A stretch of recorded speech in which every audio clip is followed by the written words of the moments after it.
একটু হরেন দেবেন, ডানি ভাই তাকাবেন, সোজা যান, ডানি একটু ডানি, সোজা রাখেন, হ্যাঁ শান্ত।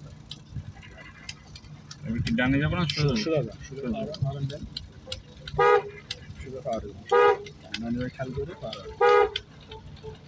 এবার আমরা আবার ডানি করবো, আচ্ছা ডানে ইয়ে দিব না? ডানি আপনি যাক এখন না, ডানি লুকিং গাছ খেয়াল করবেন। আপনারা ওই সাইডে খেয়াল করবেন, এই সাইডে দেখেন পেছনে কি আসতেছে কিনা, সামনের মাথা ঠিক আছে কিনা। এবার ডানি ইন্ডিকেটার দিয়ে দেন, একটু বামে যাবেন হালকা। নিয়ম আছে আপনাদের এক সাইডে যাবো, এক সাইডে একটু জায়গা নিয়ে আমাদের ঘুরতে হবে সুন্দরভাবে যায়। ডান পা কিন্তু ঘোরান, ডান পা কিন্তু কোনো কাজ করতেছে না, বামে ঘোরান, বামে একটু। ডান পা কিন্তু টোটালি কোনো কাজ করতে পারছে না, কারণ পা কিন্তু সেট থাকা লাগবে। কার পর সে টাচপিং আছে, কার পর সে কাজ করতে চাচ্ছে, কার পর সে সরে যাচ্ছে, এটা খেয়াল করতে হবে। সুন্দরভাবে যান আস্তে আস্তে। ইন্ডিকেটার বন্ধ দেখা যাবে না, ইন্ডিকেটার দেখা যাবে না, ইন্ডিকেটার ধরবেন শুধু সামনে তাকে একটা বন্ধ আছে, ডানিটা সবার হালকা।